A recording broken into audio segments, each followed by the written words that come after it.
दीपक मैं आपके पास आऊं, उससे पहले मुकेश जी आपके पास आऊंगी और 1 मिनट के टाइमर के साथ शुरुआत पहले ओपनिंग स्टेटमेट की करेंगे। मुकेश त्यागी जी, आज आखिर क्यों जरूरत पड़ गई प्रधानमंत्री को आकर ये कहने की कि कांग्रेस बार बार अपना पुराना रिकॉर्ड बजा रही है, खुद बाबा साहेब अंबेडकर भी आ जाएं तो संविधान बदलने की जरूरत नहीं पड़ेगी? क्या बीजेपी को लगता है कि विपक्ष का ये नैरेटिव सेट हो रहा है जमीन पर? देखिए, विपक्ष जो है बिल्कुल बौखला चुका है, उनके पास कोई मुद्दे ठोस बचे नहीं है। अब ये संविधान को लेकर के अटकलें लगा रहे हैं और संविधान को बदनाम करने की उनकी जो साजिश है, प्रधानमंत्री ने आपको स्पष्ट कर दिया कि अगर अम्बेडकर जी भी आ जाएं तो संविधान में कोई परिवर्तन नहीं हो सकता। संविधान को देखिए, ऐसा है कि संविधान हमारा एक ऐसा ग्रंथ है जो कि भारत की पूरी आधारशिला और उसकी बुनियाद को रखता है तमाम।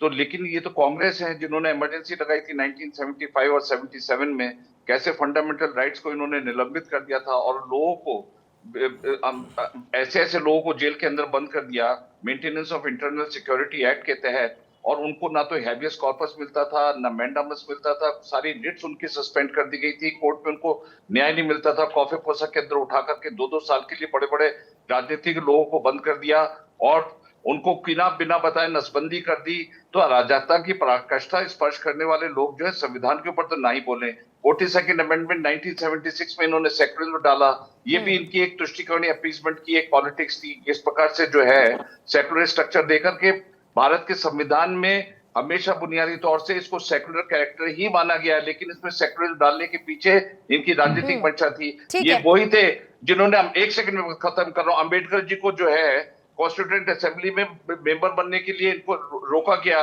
किस प्रकार से इन्होंने षड्यंत्र किया, हर प्रकार से अंबेडकर जी को जलील करने का ठीक है मुकेश जी, आपका ओपनिंग स्टेटमेंट था, इसके बाद आपको पूरा समय दूंगी, मैं लौटती हूं आपके पास। दीपक झा जी, आपके पास आते हुए ये बताइए कि संशोधन तो खुद कांग्रेस ने किया, 100 से ज्यादा बार किया, फिर ये संविधान खत्म हो जाएगा वाला नैरेटिव मोदी बन रहा है, तानाशाह 24 का चुनाव जीत गए तो मोदी राजा बन जाएंगे, इलेक्शन नहीं होगा, ये सारा नैरेटिव सेट करने की जरूरत क्यों आन पड़ी है? क्या आपको लग रहा है कि कांग्रेस चुनाव से पहले चुनाव हार गई है? पूर्णिमा जी, सबसे पहले आपके दर्शकों को नमस्कार। ये बताइए, संविधान संशोधन और संविधान में बदलाव करना, संविधान बदल देना, दोनों एक ही है क्या? भाजपा की जो मंशा है वो संविधान को बदल देना, क्योंकि इन्होंने अपनी विश्वसनीयता खो दिया है। बात यह है कि जो नरेंद्र मोदी जी मंच पे भाषण देते हैं, अगले दिन आगे गृह मंत्री जी उसको कहते हैं तो जुमले हैं, तो चुनाव में जुमले बोले जाते हैं। तो नरेंद्र मोदी जी से देश क्या उम्मीद करेगा? नरेंद्र मोदी जी और भाजपा अपनी विश्वसनीयता खो चुकी है इस देश में। आप ये बताइए, नरेंद्र मोदी जी महंगाई का मां शब्द नहीं बोलते हैं, लेकिन मणिपुर जाएंगे नहीं, लेकिन मटन पे ज्ञान देने लगेंगे। देश की जनता ने क्या प्रधानमंत्री इसलिए चुना कि आप क्या खाएंगे, आप क्या पहनेंगे? ये दूसरों के बेडरूम में जाके पेगासस लगाने वाले लोग, जासूसी करने वाले लोग आज इस देश में किस हालात पे आ गए हैं? इनके जो बीजेपी के कैंडिडेट हैं वो कह रहे हैं कि आप हमको इतना वोट दीजिए, हमारी इतनी सीट लेके आइए कि हम जाके संविधान को बदल सके। संविधान में पूरा का पूरा संशोधन की बात नहीं, संविधान ही हटा देंगे। जब एक वन नेशन वन इलेक्शन की बात करते हैं, ये दीपक झा, ये सब जानते हैं कि संविधान संशोधन में और संविधान बदलने में अंतर क्या होता है। ये एक उदाहरण मात्र था जो मैंने आपके सामने रखा था। और आपने जो बेडरूम में घुसने की बात की, आप खुद मोदी जी बेडरूम में घुसे या फिर किसी ने सोशल मीडिया पर एक विंडो निकाल के मछली वाला वीडियो डाल दिया, ये मुझे बताने की जरूरत तो है नहीं। लेकिन मेरा सवाल आपसे यही था कि ये नैरेटिव आखिर क्यों सेट किया जा रहा है? क्या कांग्रेस चुनाव से पहले चुनाव हारने की सुगबुगाहट को महसूस कर रही है?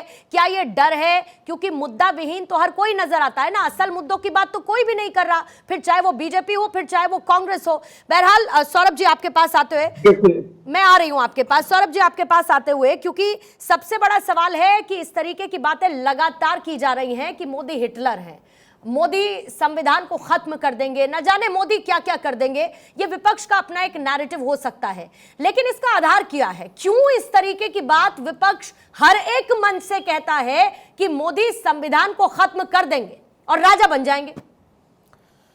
देखिए, तर्कों की जब कंगाली होती है ना, तो वो व्यक्ति को कुतर्कों का मवाली बना देती है। जिस प्रकार से अभी दीपक झा जो है, आप संविधान पर बात करनी है तो चले गए कहां कहां पर, वो जो है देश विदेश घूम करके आ गए। आप एक बात बताइए, मैं पूछ रहा हूं, चलिए संशोधन तो कांग्रेस ने किया, ये तो आप भी जानती हैं, आप बता चुकी हैं। मैं ये पूछ रहा हूं, क्या 2014 से प्रधानमंत्री अभी तक तो प्रधानमंत्री नरेंद्र मोदी है ना भारत के, कितनी बार आपने बताइए संविधान के साथ छेड़छाड़ की उन्होंने संविधान को कमजोर किया है या संविधान को मजबूत किया है? और अगर संविधान को कमजोर किया होता तो 2019 में जनता उनको इतने भारी बहुमत से क्यों चुनती? जो लोग 282 पे चुन करके आए थे वो 303 पर आते हैं अकेले दम पे, और उस गठबंधन के साथ नहीं, अकेले दम पे, और अब आने की बात करते हैं 370। तो वो लोग जो संविधान को मजबूत करने का प्रयास कर रहे हैं, वही तो उनको तो जनता चुन रही है ना।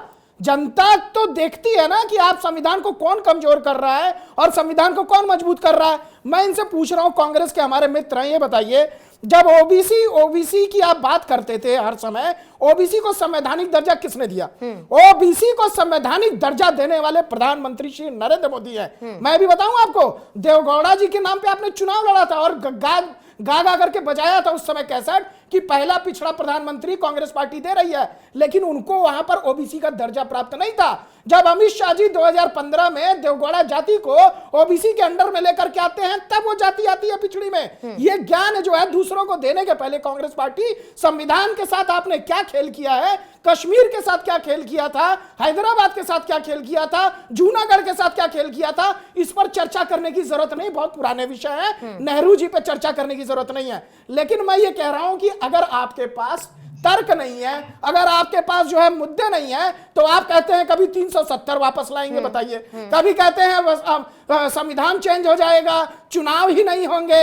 अरे भैया लगातार चुनाव हो रहे हैं, चुनाव में आपकी भी जीत हो रही है, हिमाचल आपने भी जीता है, कर्नाटक आपने भी जीता है, अब बाद में आप कहेंगे कि ईवीएम खराब है। कुछ तो ऐसी बात करिए जो जनता आपके मुद्दों से प्रभावित हो, जिसके आधार पर 44 से कम आप 50 का आंकड़ा तो छू पाए। लेकिन मुझे लगता है कि जिस प्रकार से अमेठी खाली है, जिस प्रकार से रायबरेली की सीट अभी खाली पड़ी है कांग्रेस के मित्र, वहां पर आप अपने प्रत्याशी उतारने की बजाय अगर जनता को इस तरह से गुमराह करेंगे, तो जनता जानती है कि जब तक प्रधानमंत्री श्री नरेंद्र मोदी हैं, देश का संविधान मजबूत होगा, देश का लोकतंत्र मजबूत होगा, और जनता उनको इसी आधार पर चुनकर भेजती है। दीपक जी जल्दी से इसका जवाब दीजिएगा, फिर विपिन सर आपके पास और परविंदर सेठी जी आपके पास आऊंगी। जल्दी से दीपक। देखिए मैं नहीं समझता कि ऐसे अरे गैरों का जवाब देना चाहिए, क्योंकि इनके पास अरे गहरे नहीं है दीपक जी, सम्मानित पॉलिटिकल एनालिस्ट हैं, स्टूडियो में बतौर मेहमान इस चर्चा में वैसे ही बुलाए गए हैं जैसे कि आपको बुलाया गया है।